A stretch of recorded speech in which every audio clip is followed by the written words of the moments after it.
All right, so we just finished our factoring journey. I got your tests. I'll give you tests back at the end. So what we're going to do now is one of the first things that we're going to use factoring for. So we, in chapter 6, we are going to talk about a new object in math called a rational expression. Okay, that is the topic of all of chapter 6.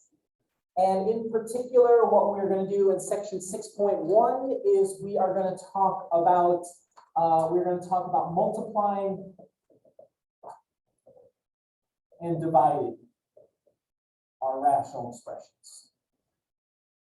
And we also have one other little topic that we're going to deal with.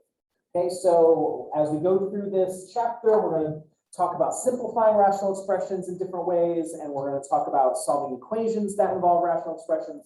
A whole big bunch of what we're going to do involves factoring, so hope we're going to get more factoring practice in. Before we do any of that, though, we are going to talk about the following. For the first time in this class, we're going to be dealing with expressions that there is a limitation on the domain. So we are going to find the domain of a rational expression. Well, I know it's been a while since we've used this word in this class, so I want to make sure that we're all up to speed and on the same page. We talked about this in our second unit.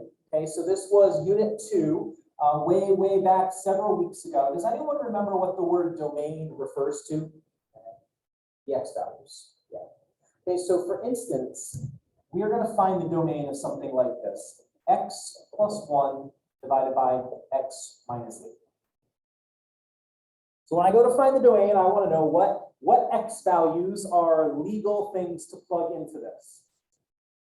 So when you're dealing with rational expressions, you can see a rational expression is just a fraction. Does anyone remember from arithmetic what we cannot have in the denominator of a fraction? Like what mathematically won't work?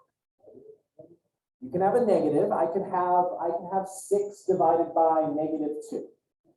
Okay, because remember, a fraction just means division. So I have 6 divided by a negative, a positive divided by a negative, it would just be a -3. So negatives are okay. Good thought though, but that's not going to be, there is one thing that we cannot have. We cannot divide by.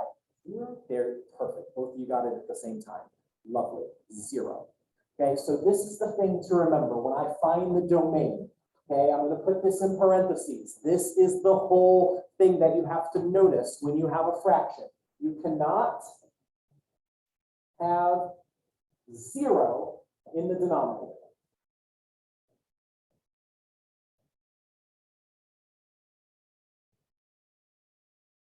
In case you've forgotten, so for instance, if I have 9 divided by 0, okay, so this is a little arithmetic for us, 9 divided by 0. Well, let's set up the division and see why we can't do that. Okay, so I have 9, and I'm going to divide by 0.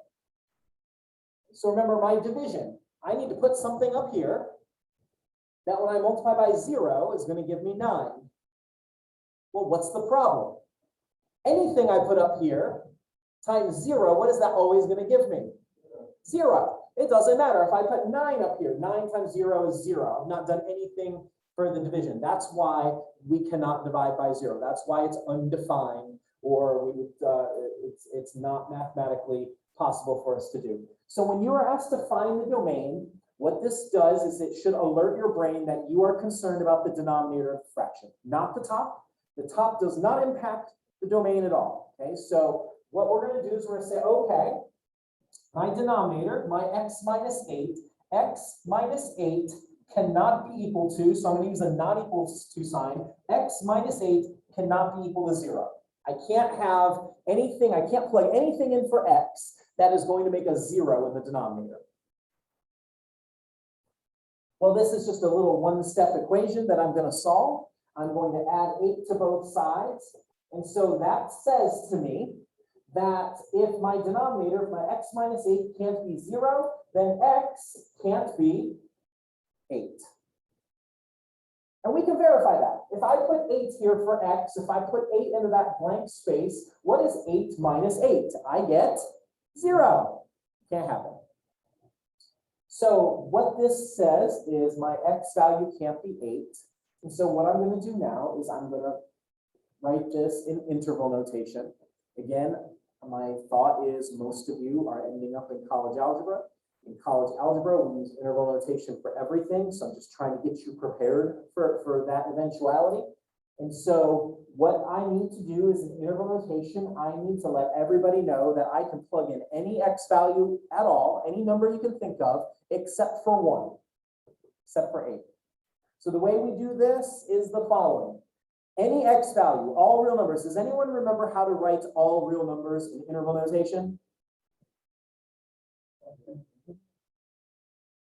I heard what you said. What did you say? Okay. I'm going to combine what both of you said. Okay. It's not infinity to infinity. It's negative infinity to positive infinity. That's how we represent the whole number line.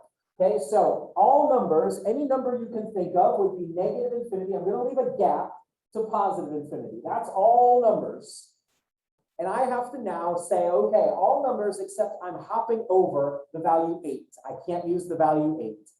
So what that means is I'm going to go on the number line. I'm going to go from negative infinity. I'm going to go from as far left as I can possibly imagine. And I'm going to go, go, go, go. And I'm going to stop at 8 because I can't use 8. I'm going to put a parenthesis. I'm going to put a union symbol in case you've never seen a union symbol before. Union just means to join the two things together. Basically, we're linking these two intervals together. And then I'm going to start up again and say, okay, 8 to infinity.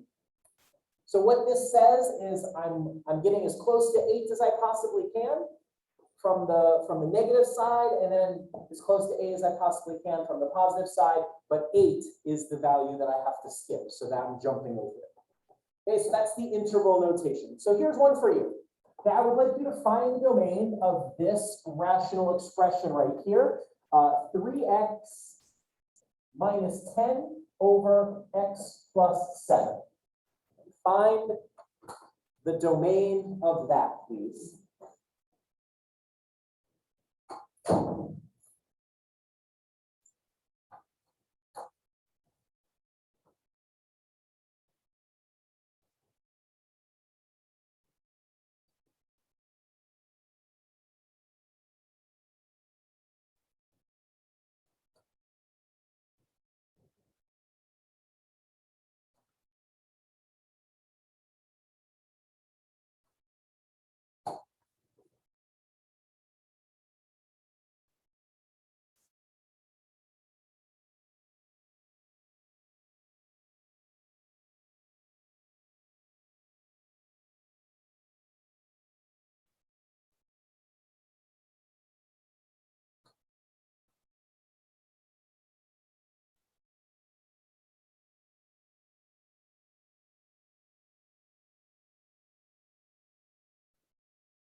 All right, so you're going to get your chance to do this a couple more times. So when I ask you to find the domain, I want to know what x values can I legally plug into that.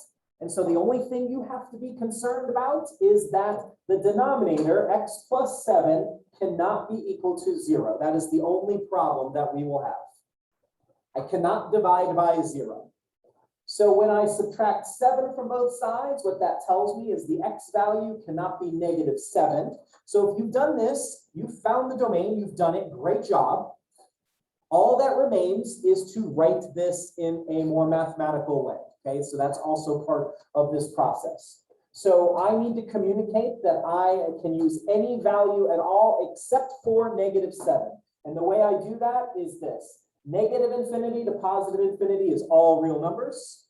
And then I have to now skip over negative 7. So we go from negative infinity to negative 7, union, negative 7, comma, to infinity. And there's my interval. This is the domain of this rational expression. Remember, domain means x values. What are the x values I can use? When you, we'll talk about the domain of another expression in our last unit of this class. And when you take college algebra, again, if that's your math destiny, we talk about the domain a lot, of a lot of different functions and expressions in that class. Here's another one I would like you to do. Find the domain of this x divided by 2x minus 1. Find the domain of x divided by 2x minus 1.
Right, so just like we've done with the other problems, it does not matter what's in the denominator.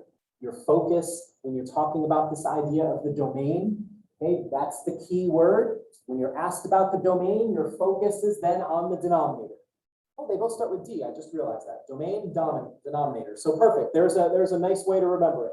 So now the 2x minus 1, that can't be equal to 0. Okay, I've got to avoid anything that I would plug in that would make the denominator 0. So I'm going to add 1 to both sides. 2x can't be equal to 1. And when I divide by 2, x cannot be equal to a half. Okay, you've done it. You found the domain. You've done the hard work. Okay, so what remains is now to write that as an interval. And so that is negative infinity all the way up to a half union. And then from a half all the way to infinity. That's the fancy math way to write that I can plug in any number except for a half. I've got one more example of finding the domain for each of us.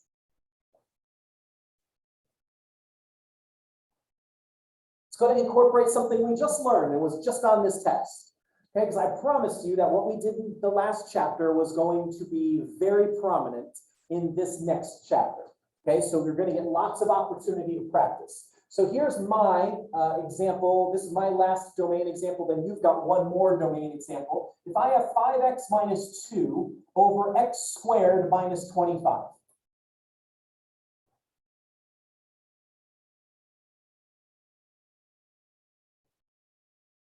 The only difference in this problem is not in my process or what I'm going to do. The difference is in what's in the denominator.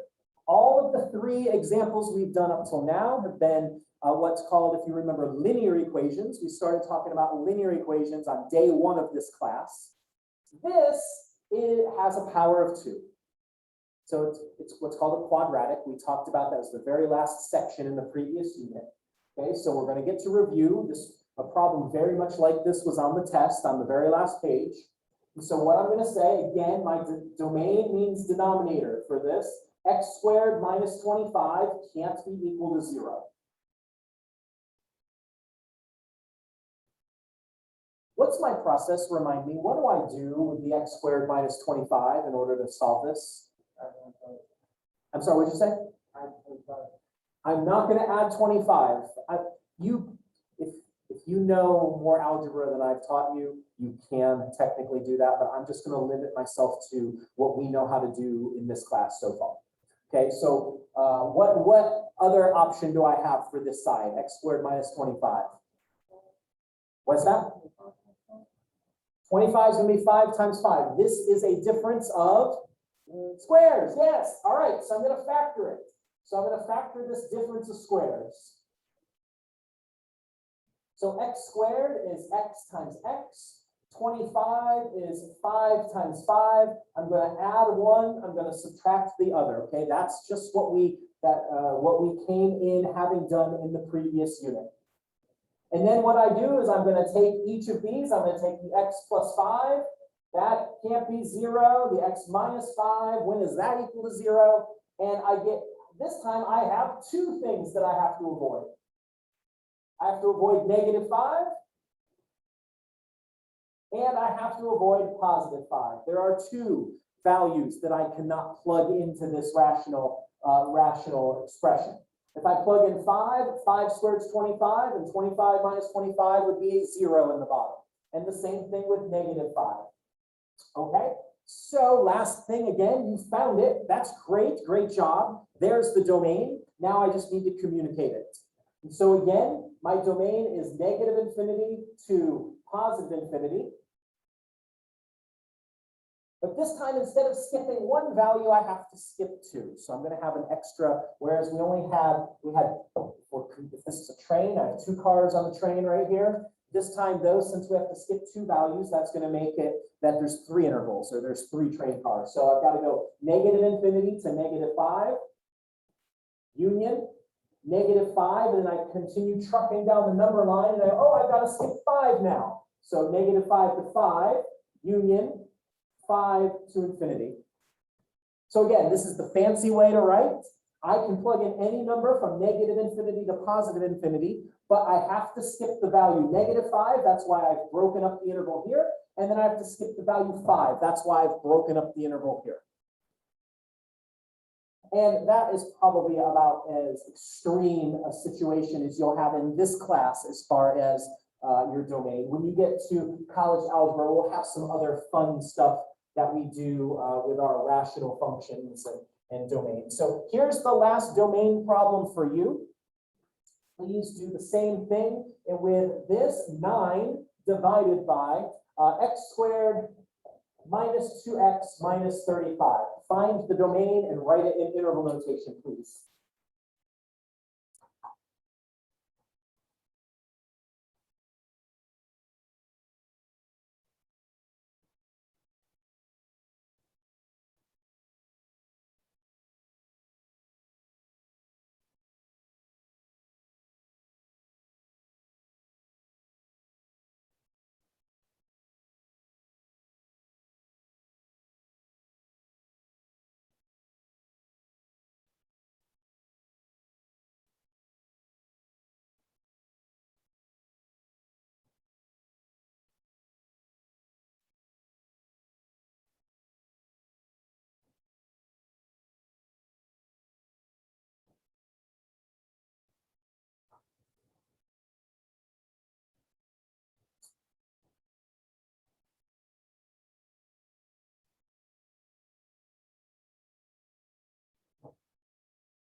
All right, I'm going to get started on my work. So if you're working, keep working.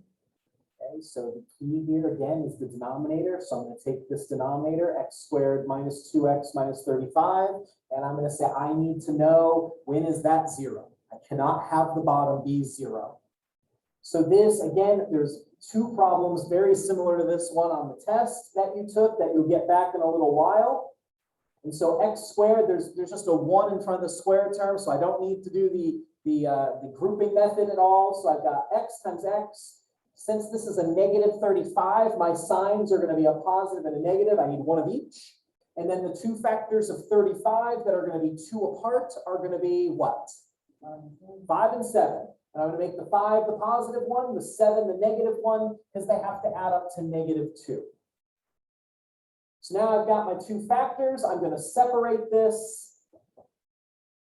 And so when I subtract 5 from both sides, I get the first value that I have to avoid, which is -5. If you plug a -5 here in the denominator, it makes 0. Can't have 0 in the denominator. That's a problem. It's all about location. And then the second one, when I add 7 to both sides. So I have to now write this in interval notation. So I'm going to go back to the middle right there in just a moment, but I don't want to block anybody's view of the lovely math we've just done. So again, my domain of this, I can pick any number from -infinity to +infinity with 2 exceptions. I can't have -5, I can't have 7. Please also remember, interval notation is always in number order. The interval notation, because it's the number line, doesn't make sense. Okay, you probably mean the right thing, but you've got to communicate it in the right way. So I go from -infinity, and then I'm trucking down the number line. The first value I have to skip is -5. Then I continue driving down the number line, and the next value I have to skip is 7. And I didn't quite leave myself enough room, but I'm writing in marker so I can erase. There's my interval. There's my domain. In my opinion, that's the hardest part of section 6.1. is finding the domain. So practice that. There will be, I'm going to have 2 or 3 problems like this on the next test when that comes up in a couple weeks.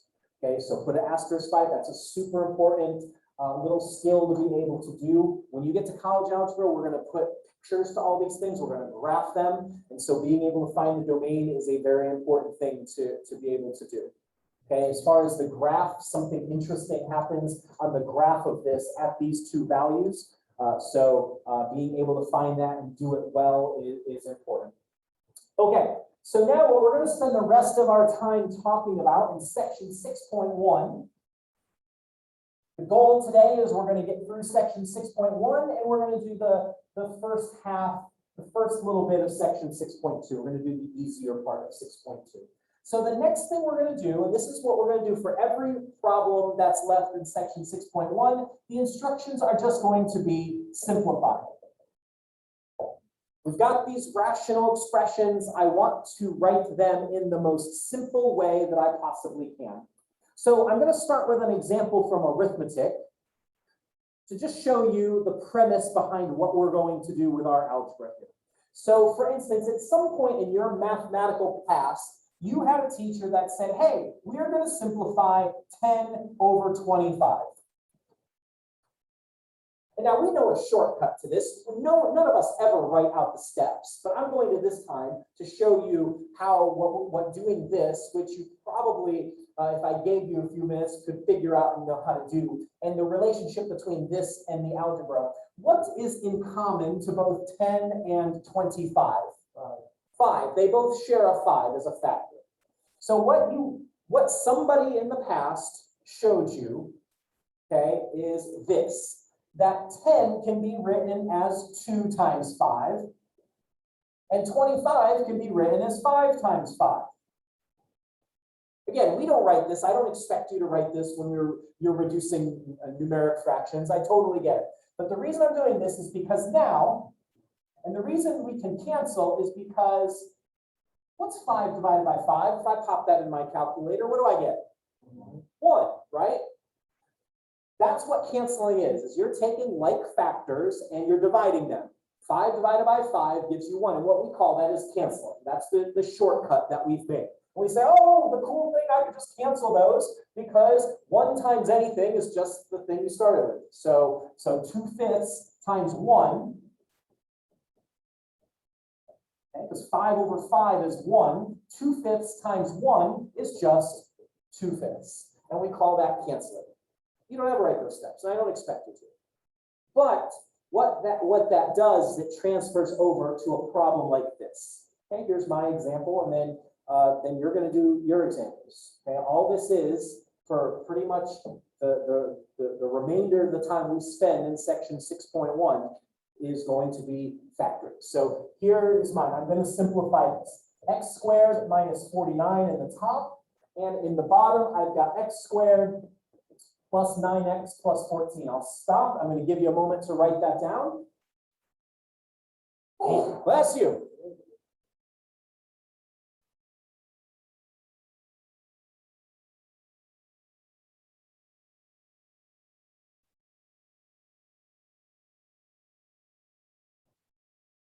So when you're asked to simplify a fraction, the key thing is just factoring.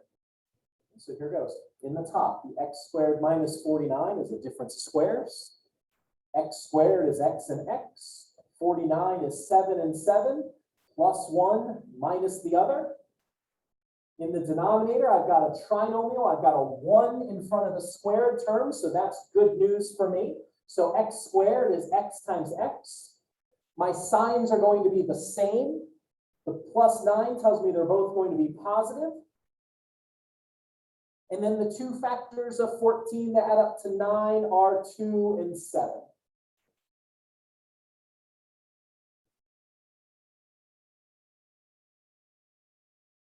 Okay, well, I factored just like over here when I showed you the example, thinking back to middle school where we wrote out the factors here. What factor is the same in the top and the bottom? The x plus 7, indeed. So all that remains now is I'm going to have, this is the fun part. Oh, cool, I get to cancel the x plus 7 in the top with the x plus 7 in the bottom. 1 for 1. So what's left in the top when I simplify this fraction? True. And what's left in the bottom when I simplify this fraction? Perfect. So if you can factor, and you're going to practice, okay, I promise, because there's plenty of factoring, then that's the process for simplifying a fraction. You factor the top, you factor the bottom, you cancel out anything they have in common, and then you go to the next problem. If you have a question, be sure to ask it.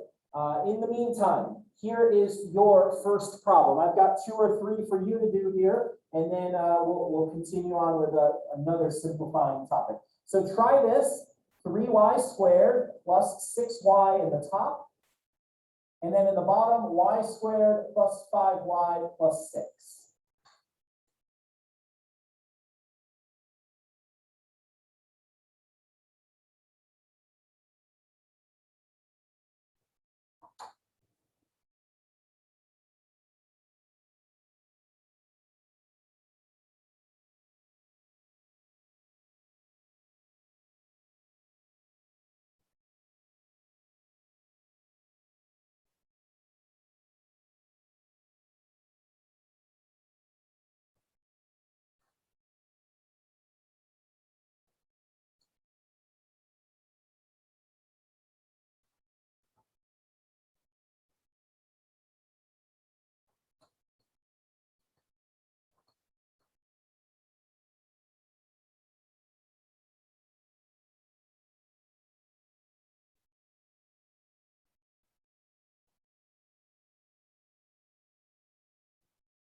You're struggling with the top. Remember, we always start with a common factor when we factor. The top has a common factor. The bottom is a trinomial, like the bottom of my example.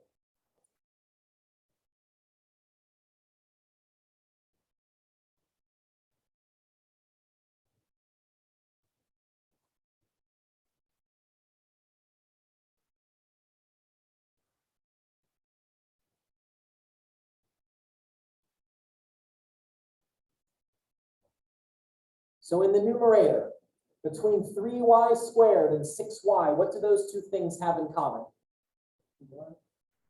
Not a 2. 3 and 6. What do 3 and 6 have in common? A 3. And then y squared and y. How many y's can I factor out? Not 2. You always take the lowest power. If I try to take 2 y's out, this one only has 1. Okay, it's y to the first power. So I'm trying to take too much out. So I can only factor out 1 y. This one has 2 y's. This one has 1 y. So I can factor 1 out. So 3y squared. 3 divided by 3 is 1. Great. I started with 2 y's. I factored 1 y out. I'm left with 1 y. 6 divided by 3 is 2. I started with 1 y. I factored 1 y out. No more y's. In the denominator, y squared is y times y. This plus in front of the 6 tells me the signs have to be the same. The plus in front of the 5 tells me they're both going to be positive. And then the two factors of 6 that add up to 5 are 3 and 2. Excellent. Do I have a common factor? Is there anything I can cross out here? Indeed, thank you for helping. The y plus 2 is the same in the top and the bottom. So what that leaves me is 3 times y in the top. That was the common factor. And then y plus 3. Danger, everybody. Okay, I want your attention because no one needs to make this mistake. I know you want to. Okay, I know what you want to do. Oh, I've got 3's in common. Woo, I want to cancel the 3's. Here's the problem. Here's the problem. This 3 right here is a term. Okay, it's linked together with the plus sign. You cannot just cross out things that are being added together. So at this point, if you did this, if you got to this point, you're 100% correct. But then because you see those 3's, you go, oh, 3, done. That's wrong.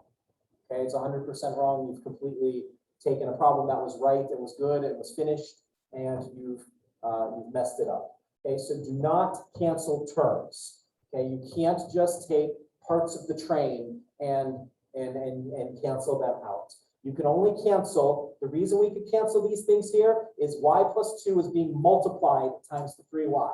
The y plus 2 is being multiplied times the y minus 3. You can only cancel things that are being multiplied together. Okay, so keep that in mind. Don't do too much work. It's a very common mistake, and I'm hoping that you avoid it. Okay, I've got one more reducing problem for us, and then we're going to go, or actually, I take that back. We're going to do 2 more because I have something I need to point out to you. So try this one, x squared minus x minus 20 in the top, and then in the bottom, x squared plus 6x plus 8.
All right, the numerator, again, this is just factoring. So we're kind of just reviewing factoring problems.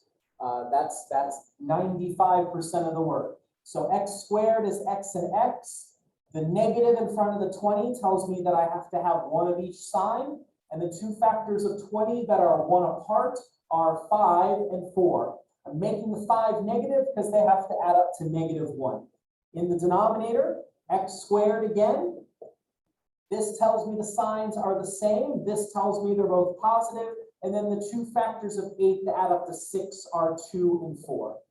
So once again, I do have a factor in common. That's good news. I'm going to cancel it out. I have x minus 5 over x plus 2. That is my reduced fraction. If you got a question about anything, please raise it. Before we move on to our next type of simplifying, here's one more. X plus 4 in the top, x squared minus 16 in the bottom.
All right, the numerator of this one, the x plus 4, there's nothing to do.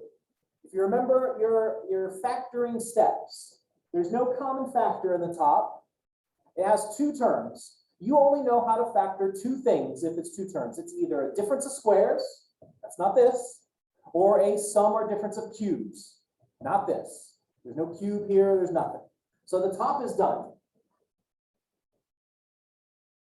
The denominator, though, is two terms. It's a difference of squares. So x squared minus 16. X squared is x and x. 16 is 4 and 4. Plus 1 minus the other. Now, the reason I gave this problem is the following. When I cancel, I'm going to cancel an x plus 4 in the top with an x plus 4 in the bottom. So, whoop, whoop. And notice there's nothing else in the top. So when I write my answer, does anyone know what I put in the top of this? Not 0. What did we say on my earlier example when we had 2 times 5 over 5 times 5? And I said, hey, what's 5 divided by 5? What does that give me? 1. So when I cancel out x plus 4, I've got to let everybody know that the x minus 4 is still in the denominator. So if you just wrote x minus 4 as the answer, I understand why you did that, but it's not quite right. You've got to remember it's in the denominator. And so what we put in the numerator is that 1 that was left when I did that division. Okay, that's how we notate that fraction. Okay. If you didn't do that, if you didn't get it right, that's totally okay. That's why we're here. We're learning these things. Okay, continuing on. X minus 3 over 3 minus x.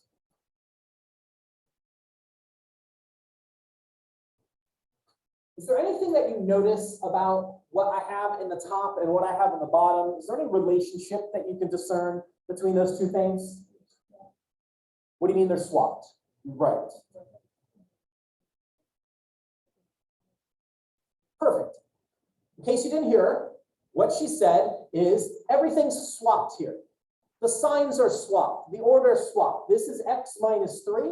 This one's 3 minus x. I've got a positive x in the top. I've got a negative x in the bottom. I've got a negative 3 in the top, a positive 3 in the bottom. So what we say, instead of using the word swapped, what I'm going to use is the term that they're opposites. Same sort of connotation. When you notice you have a factor, my math lab, when you go to do your homework, is fond of this, so I don't want you to get frustrated, and it's not something that's intended to be super difficult. When you notice that you have a factor in the top and the bottom that are exact opposites, you can cancel them both out, and what's left is -1. So just take that to the bank. When you have two things that are exactly opposite in every way, you can cancel them out, and you're left with -1. So put a little asterisk by that. When you're going through your My Math Lab, you're going to see that several times. And so when that happens, cross them out. You're left with a -1 instead of, like we were here, a positive 1. All right.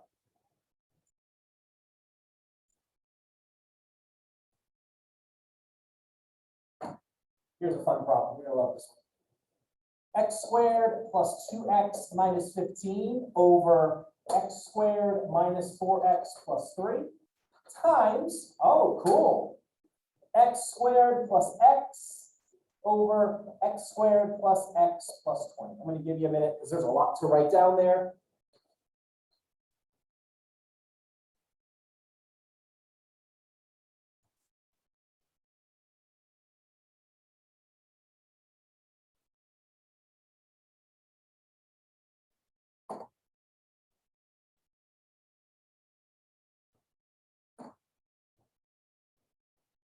So notice in this multiplying problem, or excuse me, in this simplifying problem, I'm being asked not just to simplify one fraction, but now I've got two fractions that I'm multiplying. Now, I know we don't love fractions, I get it. So I'm just going to remind you that the process for multiplying fractions, that's the easiest operation with fractions. All you do with multiplying is you multiply everything on the top, and you're multiplying everything on the bottom. And the reason I mention that is just so that you know everything on top is one thing and everything on the bottom is one thing because of it's a multiplying problem. So here's what I want you to do. I want you to do the first step, and then I'll show you what we do with this multiplying. So what I would like you to do is nothing more than go through each one of these four things and factor it. You don't have to do anything. Don't do any canceling. Don't do anything like that. Just factor each of the four numerators and denominators. Then we'll finish the problem together.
Let me get started on the factoring. Check your factoring with my factoring. We'll compare notes. So in the top here, x squared is x and x.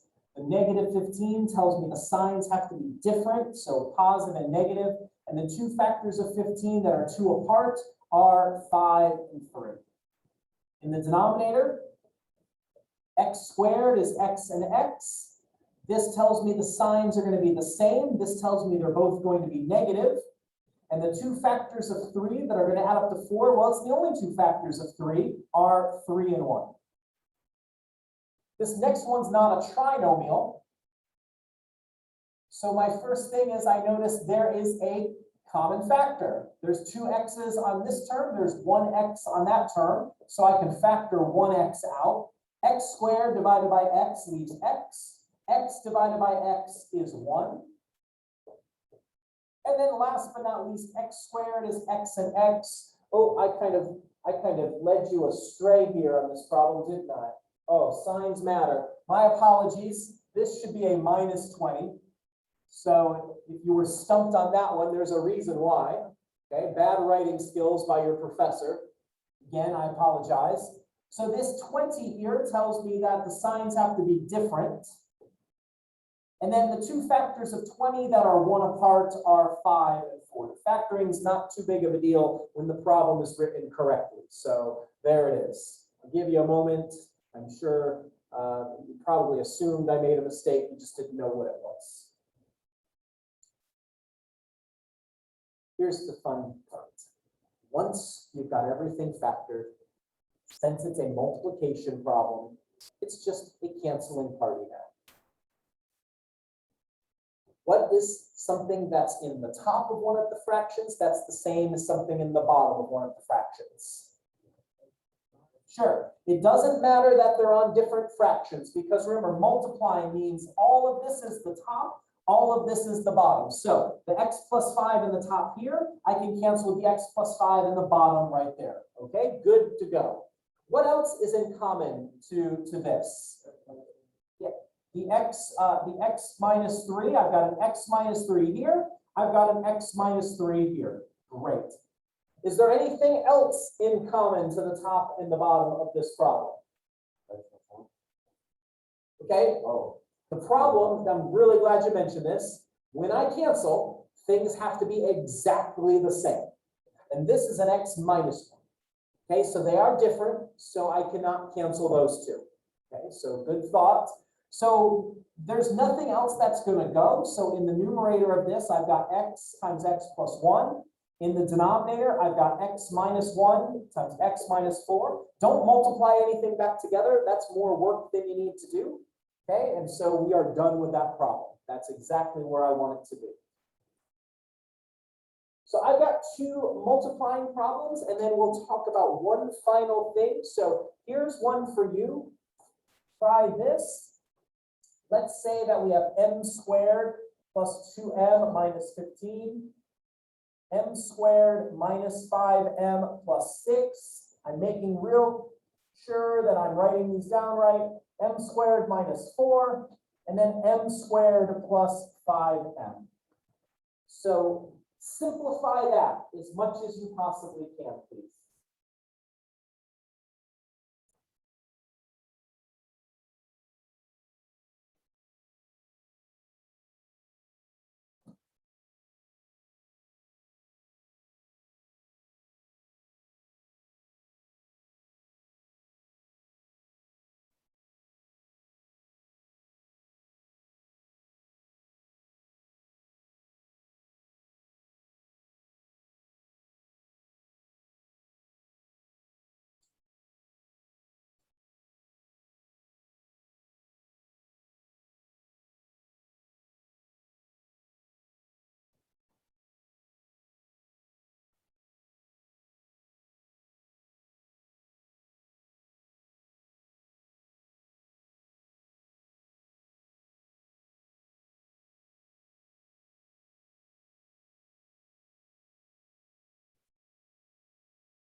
Okay, so I'm just going to get started. If you're working, keep working.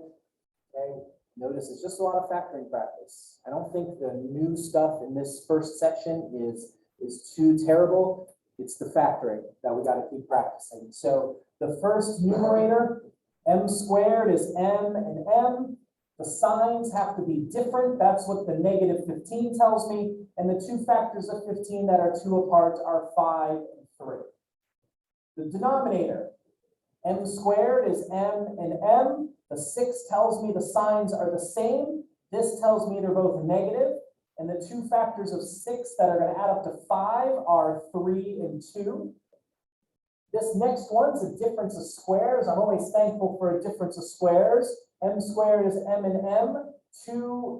4 is 2 times 2. plus 1 minus the other. And then lastly, this is not a trinomial. It's not a difference of squares. It's not a sum of cubes. My only option here is that there's a common factor of m.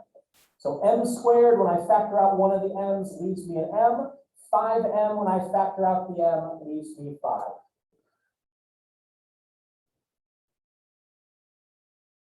That's the hard part, is the factoring. The fun part is getting to do the canceling. So I notice I've got an m plus 5 here and an m plus 5 there, so see you later. I've got an m minus 2 here and an m minus 2 there, see you later. Always remember they have to be top and bottom, not side to side. So like if you have an m minus 2 in both denominators, you can't cancel. One has to be in the top somewhere, one has to be in the bottom somewhere. And then last but not least, I've got an m minus 3 in the top and m minus 3 in the bottom, done. So what that leaves me is m plus 2 in the top and then m in the bottom.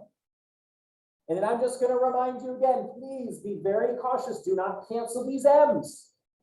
It's very tempting. But this m in the top, that's a term. It is connected with the two. They are linked together. You can't just take one without the other. So we're almost done with section 6.1. We've each got one more problem. So that's multiplying is just that. Here is my last problem from section 6.1. I've got 8k minus 16 over 3k divided by 3k minus 6 over 4k squared.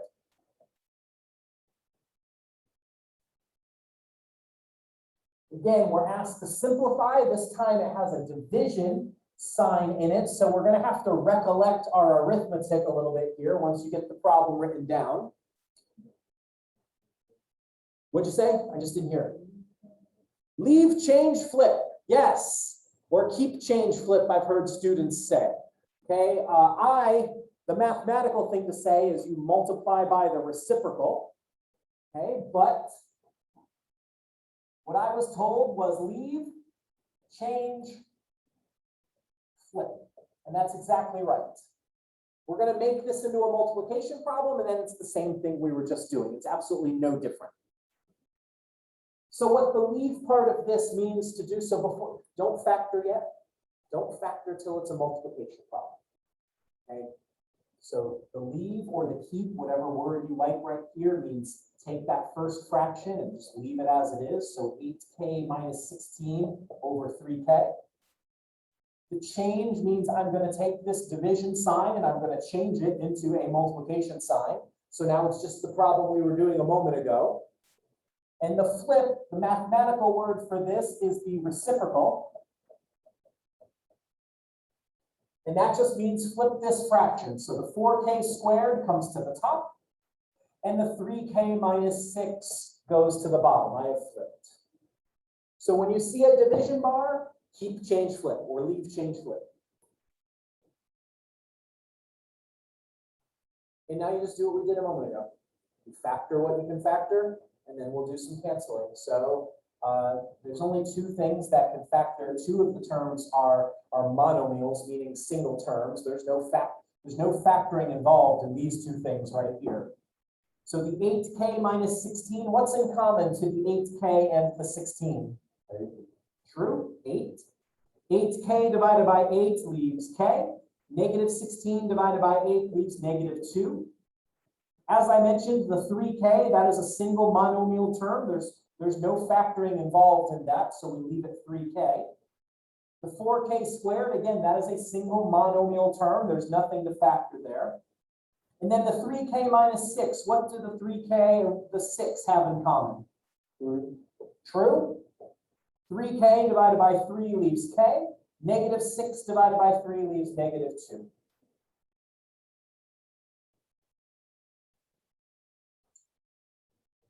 We're almost done.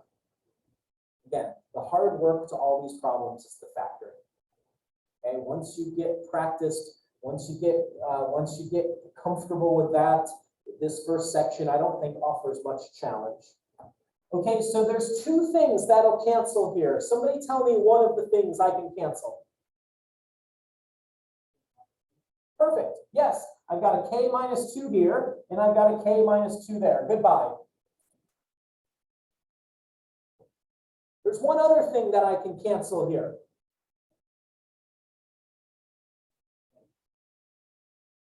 Boom, yes. You can't cancel the 8 and the 4, they're both in the numerator, so they're fine. You can't cancel the 3s, they're both in the denominator. But what you can cancel is that how many k's are in the numerator? 2. How many k's are in the denominator? 1. So how many can I cancel? This is k squared. Remember, k squared is k times k. So I can take this k right here and I can cancel it with one of those. So I'm going to take this k and say goodbye to you. And then I'm just going to cross off the square here because it's no longer squared. It's going to be to the first power.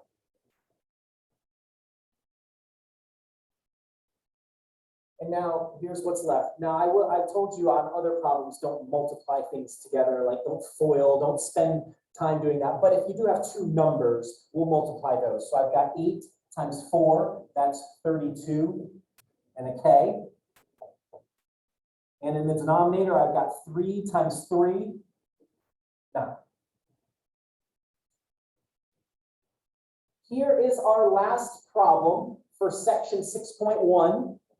And then we're going to do the first half of section 6.2. We're going to do the easier half, and I'll tell you what that means for your homework when we get to that point. So here is the last 6.1 problem I'd like you to do. We've got x squared plus 2x over x plus 5 divided by x squared minus 4 over 3x minus 6.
So I'm going to get started. Keep working if you're working.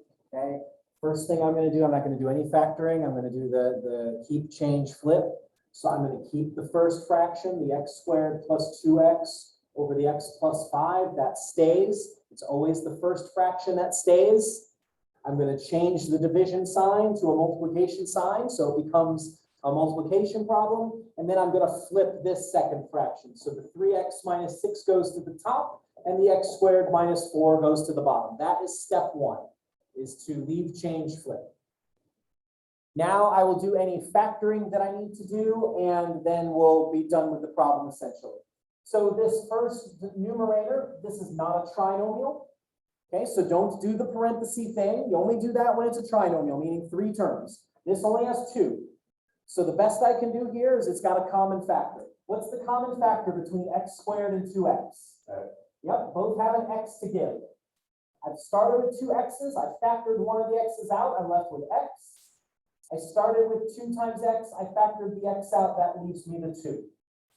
The x plus 5, there's no common factor. It's not a difference of squares. It's not a sum of cubes. So x plus 5 stays as it is. The 3x minus 6, we actually just factored this a moment ago with a different letter. So I'm going to factor the 3 out. 3x divided by 3 leaves the x. Negative 6 divided by 3 is negative 2. And then finally, x squared minus 4. The difference of squares. X squared is x and x. 4 is 2 times 2 plus 1 minus the other. There we are. Again, the factoring is the heavy work on this problem. I don't think keep, change, flip. That's something hopefully you remember from arithmetic.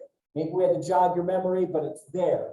Okay, the factoring is the work. Now the fun part, I'm going to cancel the things that are the same in the top and the bottom. I've got an x minus 2 that's the same in the top and the bottom. I've got an x plus 2 that's the same in the top and the bottom. I don't have anything else that's the same in the top and the bottom.